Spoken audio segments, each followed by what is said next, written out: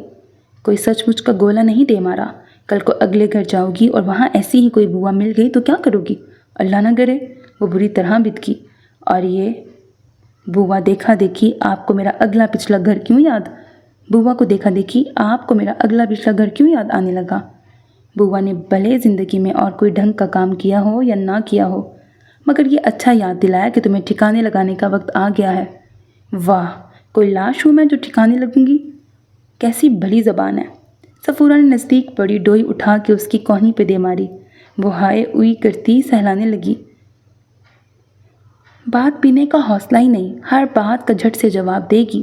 اپنی بھابھی سے کچھ سیکھ، کیسی بھلی لڑکی ہے۔ بھلا بوا اس کی لگتی کیا ہے؟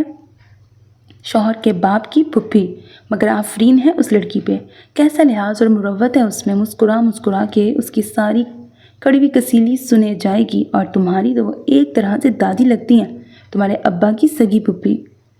کشمالہ کو تو انہوں نے ڈپٹ کے خاموش کرا دیا، مگر رات کو فصیح الدین کے سامنے دل ہلکا کرنے سے خود کو روک نہ سکی۔ صفورہ، تم تو بوا کی عادتوں سے واقف ہو، ان کے دل میں کسی کے خلاف کچھ نہیں ہوتا، بالکل بچہ ہیں وہ تو۔ فصیح الدین کی بات پہ صفورہ نے فوراً کہا، جی ہاں میں واقف ہوں ان کی عادات سے، مگر کل کی آئی مائرہ تو نہیں۔ آج کل کی بہویں کہاں اتنے اعتراضات سنتی ہیں۔ ایک بوا ہیں کہ ہر بات میں مین میخ۔ پرسوں وہ مہینہ برباد میکے جانے کے لیے تیار ہوئی تو بنا اس کا نام لیے میکے میں پھیرے لگانے والی بہوؤں کے وہ غائبانہ لگتے لیے کہ بیچاری پرس بیگ رکھ کے بیٹھ گئی۔ مائرہ نے کچھ شکایت کی تم سے؟ نہیں، ابھی تک تو نہیں کی، مگر بندہ بشر ہے، کب تک برداشت کرے۔ مانتی ہوں نصیبوں سے بڑی بھلی مانس بہو ملی ہے ہمیں، لیکن اس کی اچھائی کا ایک سبب یہ بھی تو ہے کہ ہم سب اس کے ساتھ اچھے ہیں۔ میں نے دانستہ نہ دانستہ یہ کوشش کی کہ گھر میں کبھی ایسی نوبت نہ آنے پائے جس سے اس کو ایک پل کے لیے بھی یہ لگے کہ وہ اپنے گھر میں نہیں سسرال میں ہے۔ مجھے ڈر ہے اس کا دل برا نہ ہو جائے۔ اسے سمجھا دو بوا کے بارے میں، جب وہ انہیں جان جائے گی تو برا نہیں مانے گی۔ یعنی آپ بوا کو نہیں سمجھائیں گے؟ میں ہی زمانے بھر کو سمجھاتی بھی رہوں۔ کیسی بات کر رہی ہو صفورہ؟ فصیح الدین کا لہجہ سخت ہوا۔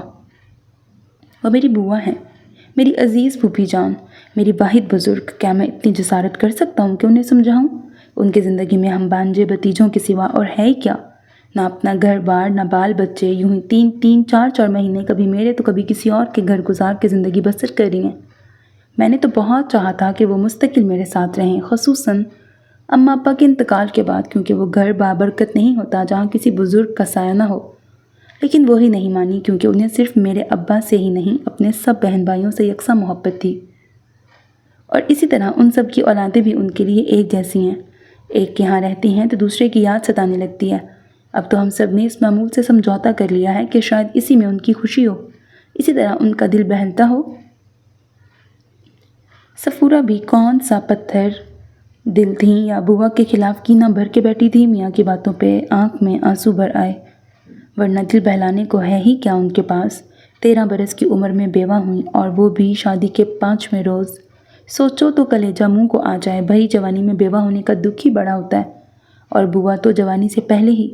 میں نے اسی وجہ سے ہمیشہ ان کے مزاج کی تلخی سہی ہے۔ میں بھی یہ مانتی ہوں دل ان کا شیشے سا صاف ہے، لیکن وہ کیا ہے کہ پچھلے 2 سالوں میں نہ جانے ایسا کیا ہوا ہے کہ وہ کج بحثی پر اتر آتی ہیں۔ ایک رٹ پکڑ لیں تو چھوڑتی نہیں۔ یادداشت بھی جواب دے گئی ہے۔ بچے الجھنے لگتے ہیں بعض باتوں پہ۔ بچوں کو احساس کرنا چاہیے۔ بہرحال آپ کو چاہیے بوا کو کوئی مصروفیت دے دیں، ان کا دھیان بٹا رہے گا۔ فصیح الدین نے تو مشورہ دے دیا۔ صفورہ چڑ کے رہ گئیں۔ لو بلا مصروفیت دے دیں، دال چاول چننے پہ لگا دوں یا لحافوں میں ڈورے ڈالنے بٹھاؤں؟ پھر کہیں گے میری بوا سالوں بعد آئی ہیں اور اس سے بیکار لے رہی ہو۔ میں ذہنی مصروفیت کا کہہ رہا ہوں۔ پہیلیاں بوجھنے میں لگا دوں یا اخباری موم میں آگے ڈھیر کر دوں کہ لو بوا بیٹی حل کرتی رہو؟ اوفو، تنگ آ کے اٹھ کھڑے ہوئے۔ ان کے دماغ پہ تو آج کل ہر وقت کشمالہ ہی بھوت بن کے سوار ہے۔ کیا مطلب؟ یہی کہ 22 برس کی ہو گئی، اب تک لنڈوری کیوں پھر رہی ہے؟ کھونٹے سے باندھو، بیاہ کرو اس کا۔ غلط تو نہیں کہہ رہی، یہ صحیح وقت ہے۔ تعلیم اس کی پوری ہو چکی ہے، دیکھو کوئی رشتہ، بلکہ بوا کو ساتھ لگاؤ، یہ اچھی مصروفیت ہے ان کے لیے۔ میاں کا یہ مشورہ بلاخر صفورہ کے دل کو لگا۔ ہاں، یہ صحیح رہے گا، ایسے معاملوں میں کسی بزرگ کا ہونا ضروری ہے۔ میں صبح ہی رشیدن کو فون کر کے بلواتی ہوں۔ انہوں نے رشتے کرانے والی کا نام لیا۔ اس چنٹ کو کیوں رکا بھیجا؟ خاندان میں کیا لونڈوں کا کال پڑ گیا ہے؟ چنگیزی بوا نے سب سے پہلا اعتراض رشیدن پہ کیا۔ سب ٹھکانے لگ چکے بوا، آپ کن خیالوں میں ہیں؟ صفورہ نے یاد دلانا چاہا۔ وہ رضیہ کے 3 لونڈے کیا ہوئے؟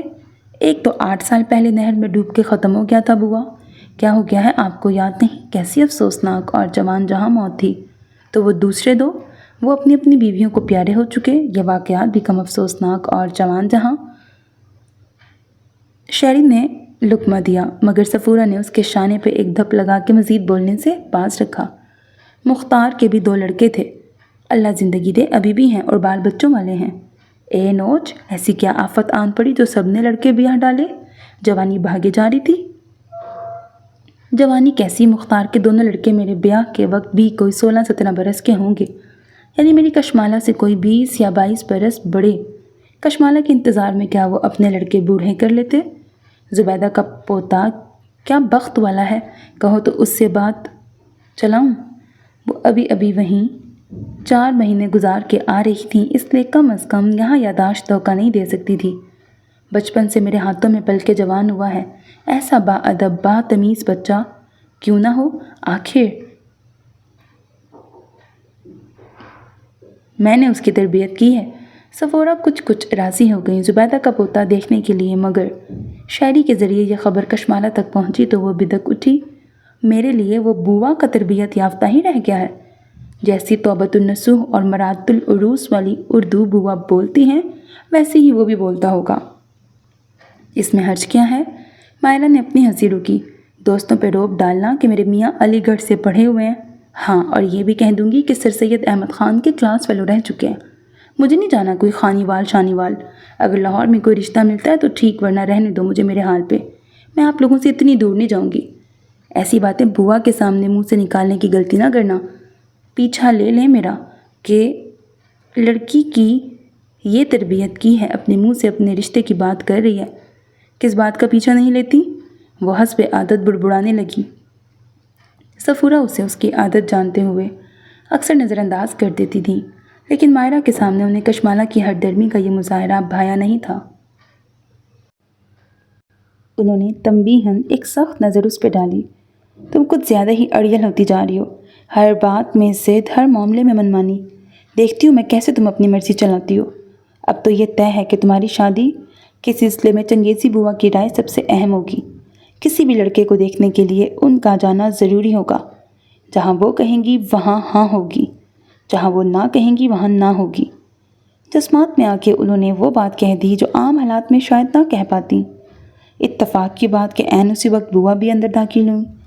صفورہ کا پورا بیان تو نہ سن سکی، البتہ آخری فقرے ضرور کان میں پڑ گئے۔ بغیر اس کے سیاق و سباق کو جانے وہ خوشی سے نہال ہو گئیں۔ جیتی رہو، دودھو نہاؤ، پوتوں پھلو۔ جی خوش کر دیا، اتنی بڑی ذمہ داری میرے سر ڈال کے تم نے بتا دیا کہ نیری زبانی کلامی بوا ہی نہیں مانتے ہو، دل سے اپنا بزرگ جانتے ہو۔ وہ چادر کے پلو سے اپنی نم آنکھیں صاف کرنے لگیں۔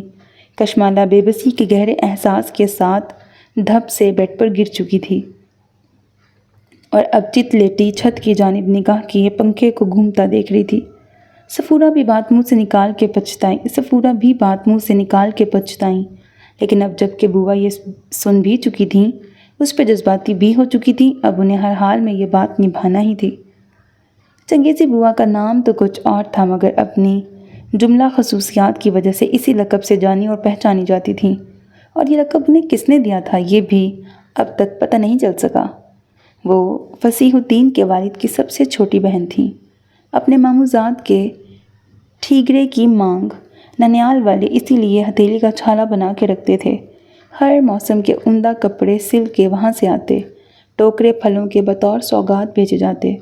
ان کی نانی اماں نے اپنے لاڈلے پوتے کی ہونے والی دلہن کے لیے آنگن میں مہندی کی باڑ لگا رکھی تھی۔ ہر جمعرات کو اپنے ہاتھوں سے مہندی سل پہ پیس کے چنبیلی کے عطر میں گوندھ کے بھیجا کرتی۔ شاید ہی کسی نے ان کی ننھی منھی ہتھیلیوں اور پیروں کے تلووں کی اصلی رنگت دیکھ رکھی ہو۔ ہمیں وقت نانی کی بھیجی مہندی کی لالی سے سجی رہتی۔ ابھی سلونا برس لگا ہی تھا کہ ماموزاد تعلیم حاصل کرنے کی غرض سے ولایت جانے لگے۔ دونوں جانب سے بزرگوں نے طے کیا کہ جانے سے پہلے نکاح کا فریضہ ادا ہو جائے، تاکہ برخوردار وہاں جا کے بھی خود کو ایک بندھن میں پابند محسوس کریں۔ شادی 3-4 سال بعد واپسی پہ اٹھا رکھی تھی۔ بڑی دھوم دھام سے نکاح ہوا، اگرچہ رخصتی نہیں ہونا تھی، لیکن 13 برس کی الہڑی دلہن خوب سجائی سنواری گئی، سیروں سونا لادا گیا، سر سے پیر تک بھاری زیورات میں لدی پھندی بھاری کام کا سرخ زرتار جوڑا پہنے گٹھری سی بنی بوا کو تب یہ اندازہ نہ تھا کہ وہ زندگی میں پہلی اور آخری بار اتنا سنگار کر رہی ہیں۔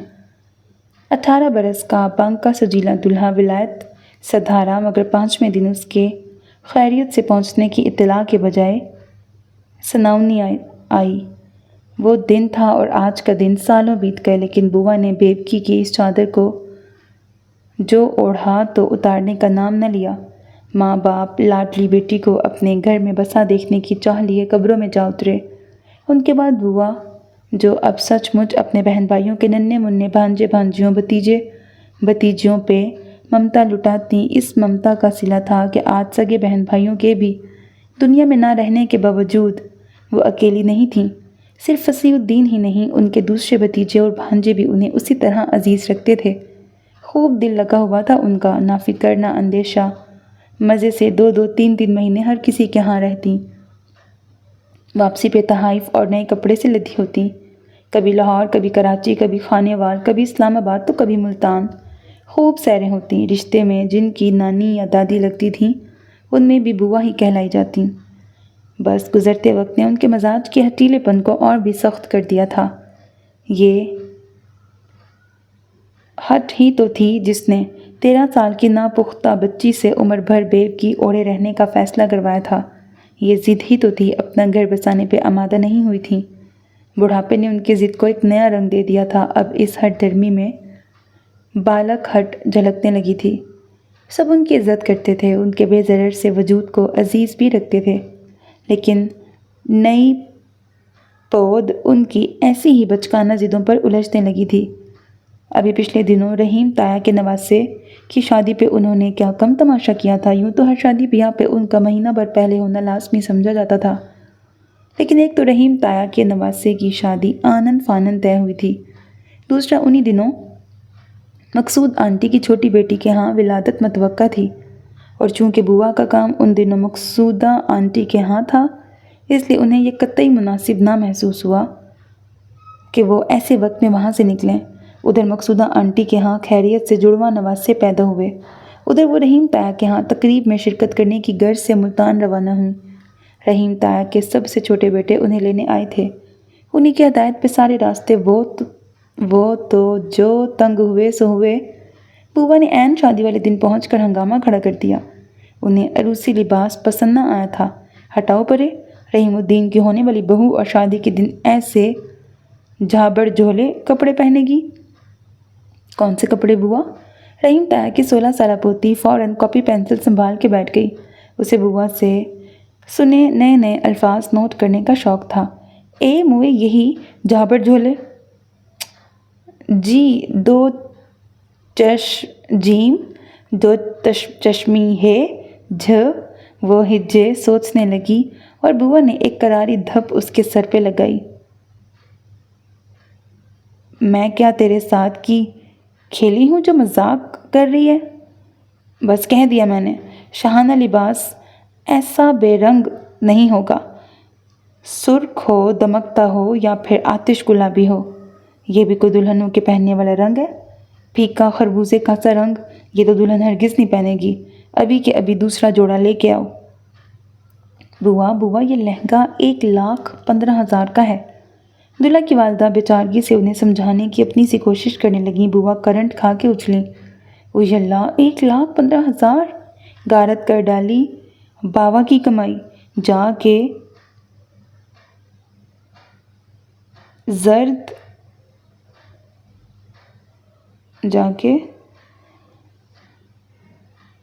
زردوزی کے منہ پہ مارو یہ چھچڑا سا لہنگا، منہ ٹانگوں کے ساتھ چپکا ہوا۔ چلو میرے ساتھ دوسرا لے کے آتے ہیں۔ بوا، بڑی بڑی بوتیکس میں ایسا نہیں ہوتا۔ ہم نے آرڈر دے کے اسپیشل یہ ڈریس دلہن کے ناپ کا بنوایا ہے، وہ اسے واپس کیوں دیں گے؟ تو اسی کو رنگ لو، نیا مشورہ دیا۔ کچھ تو پھبن اٹھے، نگور مارے جھلنگے میں۔ ایسا نہیں ہو سکتا بوا، خدا کے واسطے اس وقت یہ ضد چھوڑ دیں، بارات نکلنے کو تیار کھڑی ہے۔ خواہ کی بدمزگی ہوگی، ویسے بھی اس لباس کے ساتھ چھیڑ چھاڑ کرنے پہ دلہن کا دل بھی برا ہوگا۔ اوئی، وہ کیوں؟ اس کی میاں کی دمڑی خرچ ہوئی ہے اس پہ۔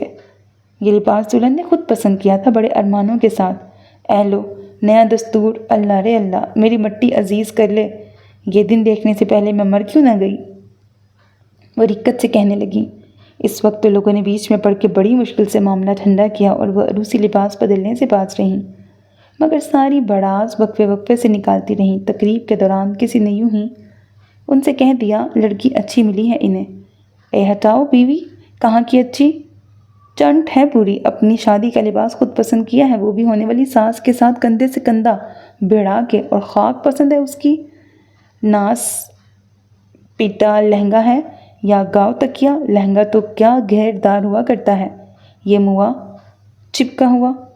یہ تو حال تھا چنگیزی بوا کا، بولتے ہوئے دھیان نہ رہتا تھا کون سی بات کس کے سامنے کرنی ہے، اور صفورہ اگر اپنی ہی کہی بات پہ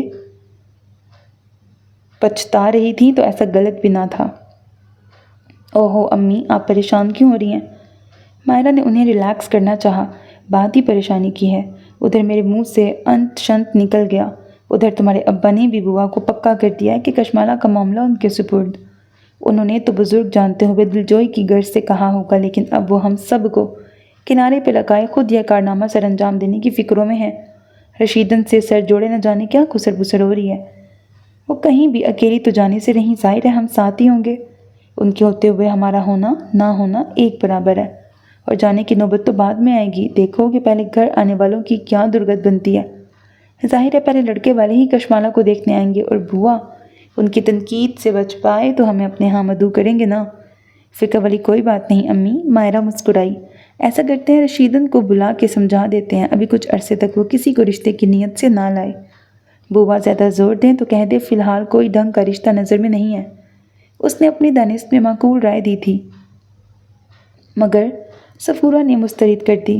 اس گمان میں مت رہنا کہ بوا ہاتھ پہ ہاتھ دھرے بیٹھی رہیں گی۔ کچھ بعید نہیں رشیدن کا ٹوپی والا برقع اپنے سر پہ رکھ کے خود لڑکے تلاشتے نکل پڑے۔ ویسے بھی ہم رشیدن کو کتنا عرصہ روک سکتے ہیں؟ اگر بوا کشمالہ کی شادی کرانے پہ تلی بیٹھی ہیں اور وہ بھی اپنے ہاتھوں، تو یہ کام کروا کے ہی دم لیں گی، اور اس سے پہلے اپنا بوریا بستر نہیں باندھیں گی۔ یہ بات لکھ کے رکھ لو تم۔ واقعی صورتحال اتنی خراب ہے؟ اس پر مائرہ کے لہجے میں بھی تشویش چلکی۔ اور کیا، تم کیا جانو بوا کی بالک ہٹ کو؟ صفورہ سرد آہ بھرتی اٹھیں۔ اب تو جو خدا کو منظور۔ بوا کے جانے کے انتظار میں کشمالہ کو بوڑھا تو نہیں کر سکتی، وہ تو یہاں سے ہرگز نہیں ٹلنے والی، کم از کم کشمالہ کی رخصتی سے قبل تو نہیں۔ آج لڑکے والے کشمالہ کو دیکھنے آ رہے تھے۔ گھر میں افراتفری کا سماں تھا، کیونکہ رشیدن نے صبح 10 بجے فون کر کے بتایا تھا ان کی شام 5 بجے آمد کے بارے میں۔ صفورہ تو وہیں بگڑ گئیں۔ کم از کم ایک دن پہلے تو بتاتی، یہ کیا طریقہ ہوا؟ ارے آپا، تم تو لڑنے لگی۔ ایک تو بھلا سوچو، اوپر سے باتیں سنو۔ ایسا کیا احسان کر دیا تم نے؟ جب آپ نے کشمالہ بیٹی کے بارے میں بات نہیں کی تھی، اس سے بھی پہلے میں نے آج کا پروگرام سیٹ کر رکھا تھا۔ ان لوگوں کو وکیل صاحب کی بیٹی دکھانے لے جانا تھا۔ آپ نے کشمالہ کی بات کی تو میں نے 100 بہانے بنا کے وکیل صاحب کے گھر والوں کو ٹالا اور انہیں یہاں لے کے آ رہی ہوں۔ لے جاتی وہاں؟ کل پرسوں ہمارے ہاں آ جاتے۔ لو جی ایسے ہی آ جاتے۔ وکیل صاحب کی 5 بیٹیاں، 4 بیاہ چکے، یہ آخری بچی ہے، اور ان کا ریکارڈ ہے ان کے یہاں ایک بار جو رشتہ آئے وہ چوکھٹ پکڑ لیتا ہے۔ وہ بھلا ان کی لڑکی ایک بار دیکھ لینے کے بعد آپ کے یہاں کیوں آتے؟ رشیدن بلا کی صاف گو تھی۔ صفورہ تل ملائی مگر چپ رہیں۔ شہری کو سامان لینے دوڑایا، مائرہ کو کام والی ماسی کے ساتھ لگایا تاکہ صفائی اور گھر کی سجاوٹ وغیرہ دیکھ لیں۔ خود کچن میں جا گھسی۔ میرے لیے کیا حکم ہے؟ کوئی کام ہے تو بتائیں۔ کشمالہ کچن کے دروازے پر کھڑی پوچھ رہی تھی۔ صفورہ نے پلٹ کے اسے دیکھا، اوپر سے نیچے تک جائزہ لیا اور سنجیدگی سے کہنے لگی، تم خود پہ توجہ دے لو، وہی بہت ہے۔ جاؤ جا کے شکل درست کرو، حلیہ سنوارو۔ شکل درست کروں؟ کیا ہوا میری شکل کو؟ اسے حقیقتاً ٹھیس پہنچی۔ اس عمر کی ہر لڑکی کی طرح اسے بھی اپنے بارے میں اچھی خاصی خوش فہمی لاحق تھی، مگر اپنی ازلی لاپرواہی کی وجہ سے وہ اپنا اتنا خیال نہیں رکھتی تھی جتنا اس کی عمر کی لڑکیاں رکھتی تھیں۔ اسی لیے صفورہ کو ٹوک کر احساس دلانا پڑا۔ نہاؤ دھو، چہرہ کیسے بے رونق ہو رہا ہے۔ کوئی ٹوٹکا آزماؤ، لڑکیاں 100 نسخے آزماتی ہیں۔ جاؤ جا کے کچھ کرو، نہیں تو مائرہ سے پوچھ لو، وہ آئے دن کھیرے ٹماٹر کچل کے ملتی رہتی ہے منہ پہ۔ جی امی، کچھ کہا مجھ سے؟ مائرہ بڑے مصروف سے انداز میں وہاں سے گزر رہی تھی، اپنا نام سن کے رک گئی۔ شہری جو سودا سلف لانے کے بعد کچن میں ہی بیٹھا لسی پی رہا تھا، قسمت سے ایسا موقع ہاتھ آنے پہ خوشی سے جھوم گیا اور یوں ہی جھومتے ہوئے بتانے لگا، آپ سے نہیں مجھ سے کہہ رہی ہیں کہ اب ہزاروں کا سودا سلف منگایا ہے تو ذرا مائرہ سے بچا کے رکھنا، وہ فریج میں کچھ رہنے نہیں دیتی۔ سارے پھل، سبزیاں، انڈے، تیل، شہد بس اپنے چہرے، ہاتھوں، پیروں اور بالوں پہ تھوپ لیتی ہے۔ ارے ارے! صفورہ گھبرا کے پلٹی، ہاتھ میں چمٹا پکڑ کے اس کی جانب لپکیں۔ وہ بھاگ کے مائرہ کی اوٹ میں چھپا۔ کہاں سے یہ فتنہ، یہ دجال میرے گھر پیدا ہو گیا ہے؟ اوہو، آپ تو جانتی ہیں امی، شہری یوں ہی۔ مائرہ اسے بچانے کے لیے ادھر ادھر ہوتی رہی مگر وہ اس کی کمر پہ 2-4 چمٹے مار کے ہی ہٹی۔ اب تمہیں کیا ہوا؟ کشمالہ کو آنکھوں میں آنسو بھرے دیکھ کر پوچھا۔ اب آپ کو میری شکل بھی بری لگنے لگی؟ وہ روحانسی ہو گئی۔ یا اللہ، کیا کروں، کدھر جاؤں؟ وہ تک ہار کے سر تھام کے بیٹھ گئیں۔ 12 بجنے والے ہیں، 100 کام اور جھمیلے پڑے ہیں، ادھر یہ مصیبت۔ ایک ذرا سا حلیہ درست کرنے کو کہہ دیا، بی بی ٹسوے بہانے بیٹھ گئیں۔ آئے ہائے، تو بندی کس مرض کی دوا ہے؟ بوا نے جو کچن میں جمگٹا لگا دیکھا تو ٹو لینے وہیں آ گئیں۔ بڑی بڑی مشاتاؤں سے زیادہ کاریگری ہے میرے ہاتھوں میں۔ رقاصاؤں؟ شہری نے استجاب سے پوچھا۔ بوا نے صفورہ کے ہاتھ سے چمٹا لے کے شہری کو دے مارا۔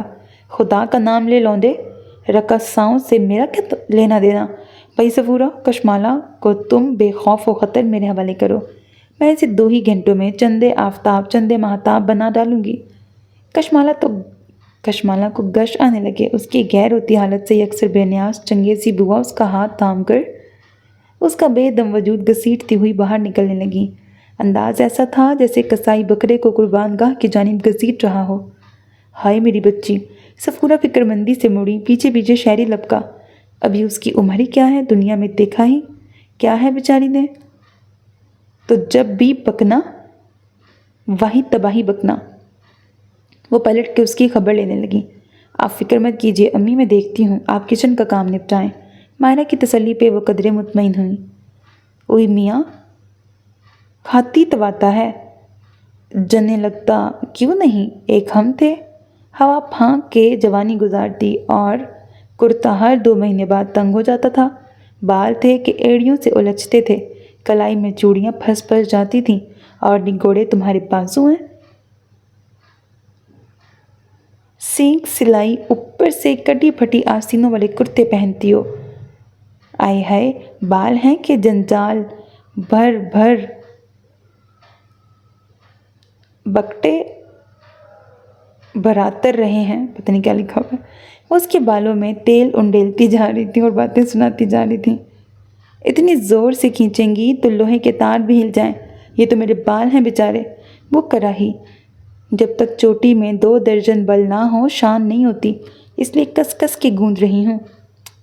جے کب سے پیاسے تھے، تیل کی پوری کٹوری انڈیلی تھی، روکھے کے روکھے ہیں۔ اتنے تیل سے تو لٹیں ٹپ ٹپ برسنے لگیں، لوگ گند گئی۔ کشمالہ کی گردن یوں اٹھی ہوئی تھی جیسے چوٹی کے پیچھے کسی نے اینٹیں باندھ کے لٹکا رکھی ہوں۔ پلکیں تک جھپکنے میں تکلیف ہو رہی تھی۔ ماتھے پہ سے جلد یوں کھنچ گئی تھی کہ آئینے میں اپنی صورت دیکھ کے وہ روحانسی ہو گئی۔ بوا نے اس بے دردی سے اس کے شانوں تک آتے بالوں کو کھینچ کھانچ کے 2 درجن بالوں والی چوٹی گوندی تھی کہ بال تو بال، ماتھا اور ابرو تک کھینچ کے اوپر چڑھ گئے تھے، اور چنگیز خان کی اصل جانشین وہ خود لگ رہی تھی۔ بھابھی، وہ دہائی دیتی آگے بڑھی، مگر بوا نے بازو سے پکڑ کے اپنی جانب کھینچا۔ کہاں چلی؟ ابھی تو یہ اپٹن ملنا باقی ہے۔ طرح طرح کی سوغات پیس کے بنایا ہے، بادام کی بھوسی، چنے کی دال، سنترے کے چھلکے، سورج مکھی کے بیج، لیموں کا عرق، جنگلی شہد اور زیتون کا روغن۔ بوا، کیا متنجن کی دیگ دم دینی ہے؟ وہ اتنی لمبی لسٹ سن کر حواس باختہ ہو گئی۔ چپ کی بیٹھی رہو۔ وہ اس کے چہرے پہ اپٹن لیپ ملنے لگیں۔ کشمالہ کو جلد میں سوئیاں سی چبھنے لگیں۔ بوا پلیز، میرا خیال ہے یہ مجھے سوٹ نہیں کر رہا، میری سکن میں ریاکشن ہو رہا ہے۔ وہ ان کی گرفت میں کسمسا رہی تھی اور ساتھ ساتھ مدد طلب نگاہوں سے یہاں وہاں دیکھ رہی تھی، لیکن کوئی نظر نہیں آ رہا تھا، سب مصروف تھے۔ بوا پلیز پلیز بخش دیں، میں وہ بھابھی سے لے کر لگا لوں گی، وہ ہوتا ہے نا مڈ ماسک، وہ لگا لوں گی۔ وہ کسی نہ کسی طرح بھاگنے کی فکر میں تھی۔ ہٹاؤ پرے وہ گندگی جو تم دونوں آئے دن تھوپ کے رکھتے ہو۔ میرا تو دیکھ کے ہی جی الٹ جاوے ہے، یوں لگے ہے جیسے کوئی دیوانی کتیا کیچڑ میں لوٹ کر آ رہی ہو۔ اس کے بالوں کا جو بھی حشر ہوا ہو، 10-15 منٹ کی رگڑائی سے جلد ضرور صاف ہو گئی۔ اپنی دانست میں اس کا ہار سنگار پورا کر کے بوا دوپہر میں پڑے جانے والے وظائف کے لیے اٹھیں تو اس نے آئینے میں اپنا جائزہ لیا۔ تیل میں چپڑے بالوں کو کس کے بنائی چوٹی، تیل کی دھاریں ماتھے تک بہہ رہی تھیں۔ اپٹن نے چہرہ صاف شفاف اور اجلا کر دیا تھا، مگر ہوائیاں اڑ رہی تھیں۔ کرن لگا دوپٹہ پنوں کی مدد سے ٹھونکا تھا۔ بوا نے نہ جانے کون سا درباری اگربتیوں والا عطر پھائے بھر کر اس سے لگایا تھا کہ اس کا دل چاہ رہا تھا اپنے اوپر خود فاتحہ پڑھ لے اور 4 پھول بھی چڑھا دے۔ کلائیوں میں کانچ کی چوڑیاں اور موتیے کے گجرے۔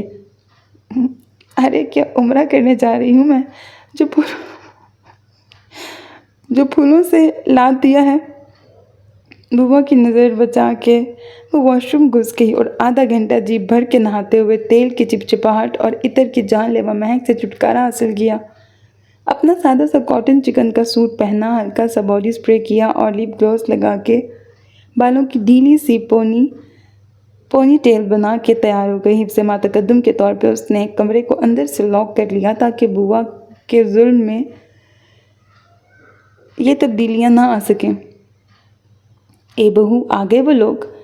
بوا کو مہمانوں کی آمد کی اطلاع ملی تو لشم پشم چلی آئیں۔ کچن میں جھانک کر مائرہ سے تصدیق چاہی جو چائے کے لوازمات کی تیاری کے آخری مراحل میں تھی۔ بوا یہاں سے وہاں تک نکلی پلیٹوں کو دیکھ کر ٹھٹک گئیں۔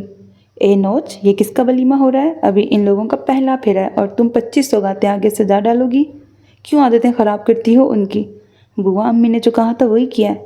ایک تو یہ سب پورا صدا سے فضول خرچ ہے۔ لو بتاؤ اب کتنا سب کچھ بیکار جائے گا۔ کیک بھی ہے اور پیسٹری بھی، سموسے بھی ہیں اور کچوری بھی، فروٹ چاٹ بھی ہے اور دہی بلے بھی۔ ان میں سے کوئی سی ایک چیز بنا ڈالتی۔ وہ افسوس کرتی نکلیں، مگر چند ہی منٹ بعد اسی تیزی سے دوبارہ کچن میں داخل ہوئی۔ مائرہ مہمانوں سے مل کر وہیں آ رہی تھی۔ بوا نے روک دیا۔ بہو، باورچی خانے کی خبر لو، فوج حملہ آور ہونے کو ہے۔ تعداد و مقدار سب بڑھا دو، دگنی کرو۔ نوج، ایسی عورتیں نہ کبھی دیکھی نہ سنی، انہیں دیکھ کے ایسے ہول اٹھے کہ رکا نہیں گیا۔ وہ جس تیزی سے آئی تھیں اسی تیزی سے واپس گئیں۔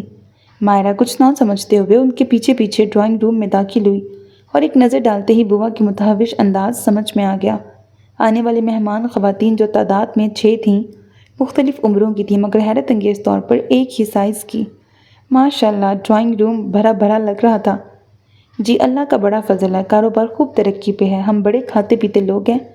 خاتون سربراہ فخر اور انکساری کے ملے جلے تاثرات کے ساتھ کہہ رہی تھیں۔ صفورہ نے تو سن کر متانت سے سر ہلا دیا، مگر بوا کی زبان چپ نہ رہ سکی۔ اے بیوی، وہ تو تمہیں دیکھ کے لگے ہے کہ کھاتے پیتے ہو تو پتیلوں میں نہیں، کہ کھاتے ہو تو پتیلوں میں، پیتے ہو تو گھڑوں میں، مگر ہماری بٹیا وہ تو چڑیا کی طرح چلتی ہے۔ چلیں جی، وہ جو وہ پسند کرتی ہے ہم وہ پکا دیا کریں گے اسے۔ لڑکے کی بھابھی نے کہا، ہمارے اپنے ہوٹل ہیں، پورے ملک میں ہمارے پکے کھانوں کی دھوم ہے۔ اے رشیدن، غارت ہو، بوا دھاڑی، یہ کس خان سامہ کا رشتہ لے آئی نگوڑی ماری؟ آپ ہماری بے عزتی کر رہی ہیں۔ مہمان تلملاتے ہوئے اٹھ کھڑے ہوئے۔ صفورہ کے ہاتھ پیر پھول گئے۔ اگرچہ لڑکا ابھی نہیں دیکھا تھا، لیکن اس کے گھر والوں پہ ان کا دل کوئی خاص نہیں آ رہا تھا۔ ابھی بھی یہ نہیں لگ رہا تھا کہ کشمالہ کا رشتہ یہاں ہو سکے گا، پھر بھی وفاداری بھی کوئی چیز تھی۔ اس طرح گھر آئے مہمانوں کی بے عزتی وہ بوا کو روکنے لگی۔ چپ کرو جی تم، ہماری بٹیا باورچیوں کے ہاں بھی آئی جاوے، اور وہ بھی اس بندی کے ہوتے ہوئے۔ تمہیں کاہے کا ڈر پڑا ہے جو ان ہتھنیوں کے آگے بدبدا رہی ہو؟ ارے میں نے ساری عمر کسی کا جھول نہیں پالا، ایک زمانے کی کنی دبتی ہے میرے نام سے۔ ہاں نہیں تو آئے بڑے محبوب خان کے والی وارث۔ ان نے خوب دہاڑ چیخ کر مہمانوں کو دپک کر نکل جانے پہ مجبور کیا۔ اب رشیدن کی شامت تھی۔ ارے اماں، میں نے کیا برا کیا؟ اتنے بڑے بڑے ہوٹلوں کے مالک ہیں یہ، ہر ہوٹل میں 20 ملازم رکھے ہوئے ہیں، پیسہ نہ گوا کم ذاتوں کی طرح۔ بڑا تام جھام دیکھ رکھا ہے بندی نے، اب تو نظر میں کچھ سماتا ہی نہیں۔ ہم خاندانی لوگ ہیں، رکھ رکھاؤ والے، لوگوں کو کیا بتائیں گے کہ ہمارا داماد باورچی ہے؟ کوئی ڈھنگ کا بر لانا اگلی بار، ورنہ گجرانوالے سے رشتہ لے کر آ رہی ہوں، رشیدن نے بڑے فخر سے بتایا، مگر صفورہ کا منہ لٹک گیا۔ چلو چھٹی ہوئی، انہی لاہور والوں کی صحت پہ اعتراض تھا۔ گجرانوالہ تو یوں بھی پہلوانوں کا شہر ہے۔ نہیں بی بی، آپ کی ذات برادری کے ہیں، کاروبار کے سلسلے میں گجرانوالہ رہتے ہیں۔ ویسے بھی آپ نے گجرانوالہ کو سمجھ کیا رکھا ہے، لاہور سے کم شہر نہیں ہے وہ۔ ایسے رئیس اور سیٹھ بستے ہیں وہاں، سبوں کے لڑکے لڑکیاں بڑے بڑے کالجوں میں پڑھتے ہیں۔ وہ پہلوانی وغیرہ پرانی باتیں ہیں، اب تو جی بڑا ماڈرن اور نئے زمانے کا شہر ہے۔ رشیدن، خدا نخواستہ مجھے گجرانوالہ، میاں والی یا کسی بھی اور شہر سے کسی بھی قسم کا تعصب نہیں، نہ میں ایسی باتوں کو بنیاد بنا کے اعتراض کروں گی، مگر بوا فکر ہی نہ کرو بی بی، سارے بڑے پڑھے لکھے لوگ ہیں، ان کی اپنی فیکٹری ہے۔ وہ کیا کہتے ہیں؟ ہائے ہائے، کیا انوکھا سا نام بتایا تھا انہوں نے؟ ہاں، سیرامکس فیکٹری۔ اچھا، صفورہ کو دلچسپی پیدا ہوئی۔ وہ زور و شور سے 2 دن بعد آنے والے مہمانوں کے استقبال کی تیاریوں میں مگن ہو گئیں۔ پہلے کی طرح بوا بھی سرگرم ہو گئی، مگر اس بار کشمالہ ان کے ہتھے نہ چڑھ سکی۔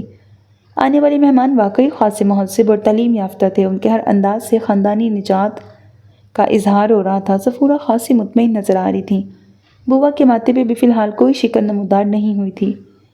مہمان خواتین نے کشمالہ کے بارے میں بھی پسندیدگی کا اظہار کیا تھا، اور ان کے گھرانے کے طور طریقوں اور مہمان نوازی کو بھی سراہا تھا۔ بڑے اچھے ماحول میں گپ شپ کرتے ہوئے چائے پی جا رہی تھی۔ رشیدن کی بانچھیں بھی چڑھی ہوئی تھیں، اسے معاملہ طے ہونے کی 100% امید تھی۔ صفورہ کی توقع کے عین مطابق لڑکے کی والدہ نے چائے کا آخری گھونٹ لیتے ہوئے کپ ٹیبل پہ رکھا اور خوش دلی سے کہا، اب آپ کی باری ہے، آپ ہمارے ہاں آئیے اور ہمیں عزت افزائی کا موقع دیں۔ ہاں، اگلی اتوار رکھ لیتے ہیں، رشیدن جھٹ بولی۔ سیٹلائٹ ٹاؤن میں آ کے آپ کسی سے بھی پوچھ لیں، نور دین فیکٹری والوں کی کوٹھی کہاں ہے، بہت آسان پتہ ہے۔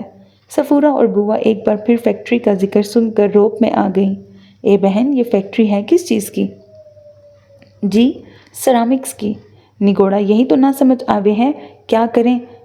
بند بس گلستان بوستان پڑے ہوئے ہیں، یہ موا انگریزی لفظ پلے ہی نہ پڑے ہیں۔ میرا مطلب اس فیکٹری میں بنتا کیا ہے؟ سینیٹری کا سامان وغیرہ۔ ویسے تو یہ لفظ بھی بوا کے سر سے گزر گیا، مگر انہوں نے مزید جہالت کا مظاہرہ کرنا ضروری نہ سمجھا اور متانت سے سر ہلا دیا۔ البتہ یہ لفظ ضرور ذہن نشین کر لیا۔ مہمانوں کے جانے کے بعد شہری سے اس کا مطلب پوچھا اور پھر گھر سر پہ اٹھایا۔ بلاؤ رشیدن کو۔ حرام کھور کی یہ مجال، اپنی کشمالہ کے لیے یہ رشتہ لائی، منہ بیت الخلا کا سامان بنانے والے۔ ایسی غضبناک صورتحال میں بھی مائرہ کو زور سے ہنسی آ گئی۔ اس سے ضبط کرنا مشکل ہو گیا تو منہ پھیر کے سانس سے چھپانے لگی۔ دیکھا تو بالکل پیچھے کھڑی کشمالہ دوپٹہ منہ میں ٹھوس کر بے تحاشا ابلتے قہقہوں کو روکنے کی جدوجہد میں مصروف تھی۔ کیا ہو گیا بوا؟ وہ کروڑوں کا کاروبار کرتے ہیں، آپ بے تک اعتراض کر رہی ہیں؟ یہ شہری، اسے تو عادت ہے یوں ہی آگ لگانے کی۔ خدا کی قسم امی، اس بار میں نے کچھ نہیں کیا، شہری نے فوراً وضاحت پیش کی۔ بوا نے سینیٹری کا مطلب پوچھا تھا کہ اس میں کیا سامان بنتا ہے، مجھے واقعی نہیں پتہ تھا کہ آپ ہی رشتہ، ورنہ میں کچھ اور کہہ دیتا۔ بوا، بری بات ہے یوں اچھے بھلے رشتے میں کیڑے نکالنا، یہ تو کفرانی نعمت ہے۔ ہٹاؤ بھی، علامہ، بندی کو مت سکھاؤ۔ جنے کیا دیکھا ان میں جو پھٹی پڑ رہی ہو؟ اب ہم بیت الخلاء میں ٹوٹیاں اور لوٹے رکھنے والوں کو بیٹی دیں گے، اور منہ میں وہ بھی بناوے ہیں فلش۔ ناک پہ دوپٹہ رکھ کے انہوں نے کہا تو صفورہ سمیت وہ دونوں بھی نہ چاہتے ہوئے مسکرا دیں۔ لو، وہ پھر چلی آئیں۔ ہفتہ بھی نہ گزرنے پایا تھا کہ رشیدن کی آواز ایک بار پھر کانوں میں پڑی۔ وہ جائے نماز کا کونا الٹ کر اٹھیں اور فوراً اس کے سر جا پہنچیں۔ اب کس جمعدار کا رشتہ لائی ہے نامراد؟ ہائے ہائے، میں کیوں لانے لگی جمعداروں کے رشتے؟ جب غسل خانے سجانے بنانے والوں کے رشتے لا سکتی ہے تو غسل خانے صاف کرنے والوں کے بھی لا سکتی ہے۔ اماں، آپ نے تو بیکار کی بات پکڑ لی۔ وکیل صاحب نے شکر کر کے اپنی بیٹی کے لیے ان لوگوں کا رشتہ قبول کیا ہے۔ خیر، اب تو میں جو رشتہ لائی ہوں اس پہ آپ اعتراض کر ہی نہیں سکتی۔ لڑکا ڈاکٹر ہے، موا حیوانوں کا ہوگا۔ بوا اس بار اس پہ یقین کرنے کو راضی نہ تھی۔ نہیں جی، اتنے بڑے ہسپتال میں ہے اور اب تو اپنا ذاتی کلینک بھی بنا رہا ہے، بس تیار سمجھو، بڑا پیسہ لگایا ہے اس پہ۔ ڈاکٹر کے گھر والے آئے، خاصے معقول لگ رہے تھے، مختصر سی فیملی تھی، سلجھے ہوئے لوگ لگ رہے تھے۔ بوا ڈھونڈ کے بھی خامی نہ نکال سکیں۔ کشمالہ بھی انہیں پسند آئی۔ فصیح الدین صاحب نے پتہ کروایا، لڑکے کی ریپوٹیشن ہاسپٹل میں اور گھرانے کی شہر بھر میں خاصی اچھی تھی۔ مطمئن ہو کہ وہ لوگ ان کے بلاوے پہ ان کے گھر گئے۔ لڑکا ڈاکٹر تھا مگر اپنے پیشے کے لحاظ سے خشک مزاج ہرگز نہیں تھا۔ بڑا ہنسمکھ، خوش شکل اور خوش گفتار تھا۔ بوا کو تو بے حد بھایا۔ بار بار صفورہ کے کان میں کہتی، اپنی کشمالہ کو بہت خوش رکھے گا، منہ تو تھائے نہیں پھرا کرے گا۔ کیا مزے کی باتیں کرتا ہے۔ یوں لگتا تھا جیسے اب دونوں جانب سے منہ میں مٹھائی ٹھوسی جائے گی اور مبارک سلامت کا شور مچے گا۔ سب سے زیادہ چہکنے والی بھی بوا ہی ہیں۔ بس ایک ڈاکٹر کی کمی تھی گھر میں۔ اے میاں، دل کے ڈاکٹر ہو یا ہڈی جوڑ کے؟ یہ صفورہ ہڈی جوڑ کا ڈاکٹر لیے بیٹھی رہتی ہے آئے دن، اور اس کا میاں ہمارا بچہ فصیح الدین بیچارہ اسی عمر میں دل کا عارضہ لے بیٹھا ہے، اور بندی کو تو کوئی خاص تکلیف نہیں، بس کبھی کبھار فشار خون بلند ہو جاوے ہے، اختلاط قلب کی بھی شکایت ہے، اور معدے میں تیزابیت سی رہتی ہے۔ تمہاری ڈاکٹری بھی آزما لیں گے میاں؟ ضرور بوا جی، لیکن میں نہ تو ہارٹ اسپیشلسٹ ہوں نہ ہی جنرل فزیشین، میں گائنیکولوجسٹ ہوں۔ ڈاکٹر موصوف کی بات کا ایک آدھ لفظ ہی بوا کے پلے پڑا۔ وہ ٹکر کبھی اس کا تو کبھی صفورہ کا منہ تکنے لگیں جو نظریں چرا رہی تھیں۔ مبادا بوا اسی وقت گائنیکولوجسٹ کی تشریح طلب نہ کر لیں۔ انہوں نے تو نہ پوچھا۔ ڈاکٹر کی بڑی بہن جو بھائی سے 2 گنا بڑھ کے خوش مزاج اور بے تکلف تھی، خود ہی وضاحت کرنے لگیں، ارے بوا جی، یہ تو عورتوں کا ڈاکٹر ہے۔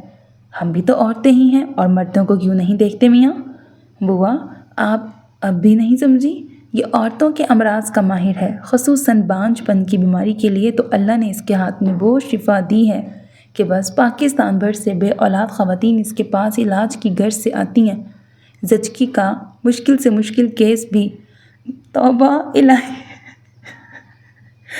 توبہ الہی توبہ، پوری بات کہنے کا موقع دیے بغیر ہی وہ کلے پیٹتے اٹھ گئی اور صفورہ کو بھی اشارہ کیا۔ وہ پہلے ہی بے دلی سے چادر اوڑھ رہی تھی۔ ان کے دل کو دھڑکا سے لگا ہوا تھا کہ بوا یہاں بھی کوئی نکتہ ضرور اٹھائیں گی۔ اگر یہی حال رہا تو ہو چکی کشمالہ کی شادی۔ گھر آ کے انہوں نے میاں کے سامنے بڑاس نکالی۔ کوئی بات ہے بھلا؟ اچھے بھلے رشتوں میں کیڑے نکال کے ہمیں بھی گناہ گار کر رہی ہیں۔ خاندانی لوگوں کو ٹکے ٹکے کی باتیں سنا دیتی ہیں۔ یہی حال رہا تو اس گھر میں رشتے آنا بند ہو جائیں گے۔ 1 مہینے میں یہ تیسرا اچھا رشتہ تھا جو بوا کی وجہ سے ہاتھ سے نکل گیا۔ لوگوں کی لڑکیاں رشتوں کے انتظار میں بیٹھی رہتی ہیں، ایک ہماری ہے، ایک سے بڑھ کے ایک عمدہ رشتے ٹپا ٹپ برس رہا ہے اور ہم کفران نعمت کر کے اللہ کو ناراض کر رہے ہیں۔ اب فصیح الدین بھی کچھ سوچنے پہ مجبور ہوئے۔ بوا کے پاس جا کے سنجیدگی سے سمجھانے کی کوشش کی۔ کام کوئی بھی چھوٹا یا بڑا نہیں ہوتا بوا، عزت کردار سے ہوتی ہے، پیشے سے نہیں، وغیرہ وغیرہ۔ تمہاری آنکھوں میں تو تمہاری جورو نے جادو کی سلائی پھیر رکھی ہے میاں، جو اس کی زبان بول رہے ہو۔ قسم خدا کا، دائی گیری کرنے والے کو ہم لڑکی دیں گے؟ وہ ایک قابل ڈاکٹر ہے بوا، وہ جذب ہوئے۔ ہٹاؤ پرے، انہوں نے اپنا تکیہ کلام دہرایا۔ بڑا آیا ڈاکٹر کہیں کا، میں بھی کہوں لونڈے میں ادب شرم کیوں نہیں ہے؟ اب پتہ چلا کام ہی ایسا ہے اس کا، نہ محرم پرائی عورتوں سے نامناسب باتیں کر کر کے شرم کھوئی ہے اس نے۔ لو بتاؤ کیا گزرے گی اس کی بیوی پہ جب میاں کو غیر عورتوں کو ٹٹولتا دیکھے گی تو؟ لا حول ولا۔ فصیح الدین خائف ہو کے اٹھ گئے۔ لڑکا بینک میں ملازم ہے۔ 1 منٹ۔ لڑکا بینک میں ملازم ہے، بلکہ ملازم کیوں ہونے لگا، افسر ہے افسر، اپنا ذاتی گھر ادھر لاہور میں بھی کنالوں پہ پھیلا ہوا ہے۔ ادھر اسلام آباد میں دفتر کی جانب سے بنگلہ گاڑی بھی ملی ہے۔ اس بار بوا اعتراض کر کے تو دیکھیں۔ رشیدت نے سینہ ٹھوک کے دعویٰ کیا، لیکن اس بار بھی صفورہ پرجوش نہ ہو سکیں۔ ٹھیک ہے آ لینے دو، دیکھ لیتے ہیں اس بار بوا کیا کرتی ہیں۔ بوا نے خوب کریت کے لڑکے والوں سے اس کے باپ دادا چاچا تایا سب کے بارے میں معلومات حاصل کیں جو خاصی تسلی بخش تھیں۔ وہی ہوا جو پچھلی بار ہوا تھا، وہ لوگ کشمالہ کے بارے میں مثبت رائے دینے کے بعد انہیں اپنے ہاں مدعو کر گئے۔ جس دن ان سب کو جانا تھا بوا کی تیاریاں دیکھنے سے تعلق رکھتی تھیں۔ مائرہ تیار ہو کے کمرے سے نکلی تو اس کے پیچھے گئیں۔ اے بہو، تم کیا ہر جگہ ڈنڈا سے ہاتھ لیے چل پڑتی ہو؟ جی، وہ کچھ نہ سمجھتے ہوئے اپنے ہاتھ الٹ پلٹ کر دیکھنے لگی۔ آج میں تمہیں ہرگز ایسے نہیں رہنے دوں گی۔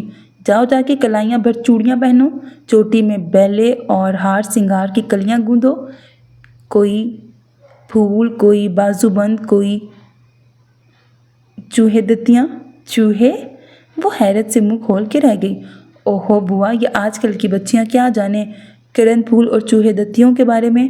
آپ بھی نہ جانے کہاں سے متروک الفاظ ڈھونڈ ڈھانڈ کے نکال لاتی ہیں۔ چلیں دیر ہو رہی ہے۔ صفورہ نے مائرہ کی جان چھڑائی۔ دیکھو آج تھیلے میں سے کون سی بلی باہر آتی ہے۔ کشمالہ نے گھر والوں کے نکلتے ہی سرد آہ بھر کے کہا۔ واپسی گھنٹہ برباد ہی ہو گئی۔ اتنی جلدی واپس آنے پہ شہری کا ماتھا ٹھنکا۔ اس نے معنی خیز نگاہوں سے کشمالہ کو دیکھا۔ وہ بے دلی سے کندھے اچکاتی اپنے کمرے میں چلی گئی اور ٹھک سے دروازہ بند کر دیا۔ حد کرتی ہیں آپ بوا۔ آج تو فصیح الدین بھی صفورہ کے بےحد اصرار پہ ساتھ گئے تھے اور خاص سے زچ لگ رہے تھے۔ شاید صفورہ کا انہیں ساتھ لے جانے کا مقصد ہی یہی تھا کہ انہیں اپنی عزیز جان پھپھی کی حرکتوں کا اندازہ ہو سکے۔ حد تو اس نامراد رشیدن نے کی ہے۔ نوچ وہ جڑوں سی رہ گیا ہماری بچی کے لیے۔ ہماری بچی اتنی بچی بھی نہیں رہی، 22 سے اوپر کی ہو گئی ہے۔ 10-12 سال کے فرق سے کچھ نہیں ہوتا۔ 24-25 برس کا لڑکا کیا اپنے پیروں پہ کھڑا ہوگا؟ آخر اچھی تعلیم حاصل کرتے کرتے، اعلیٰ ملازمت ملتے ملتے، معاشرے میں باعزت مقام حاصل کرتے کرتے مرد 30-35 کا ہو ہی جاتا ہے۔ صفورہ باقاعدہ لڑنے پہ اتر آئیں۔ خدا کی مار، 30-35؟ 45 سے ایک دن کم نہیں تھا۔ چندیا پہ 2.5 بال بچے تھے، اوپر سے شکل و صورت، توبہ! چیاں سی آنکھیں، بیلنے سے ہونٹ، ناک ایسے جیسے کوئی مینڈک اوندھا گرا پڑا ہو۔ کشمالہ کے لیے یہی رہ گیا ہے کیا؟ دیکھ رہے ہیں آپ؟ صفورہ نے میاں کی جانب آنکھ میں آنسو بھر کے دیکھا۔ اس بار اس کے پیشے اور خاندان میں ڈھونڈنے سے بھی نقص نہ نکل سکا تو اللہ کی بنائی صورت میں کیڑے نکالنے شروع کر دیے۔ خیر شکل و صورت تو ثانوی چیزیں ہیں، مگر فصیح الدین نے نظریں چراتے ہوئے آہستگی سے کہا، عمر کا فرق واقعی بہت واضح تھا، یہ مناسب نہیں ہے۔ لیکن صفورہ کے دل میں تو گرہ بند گئی تھی۔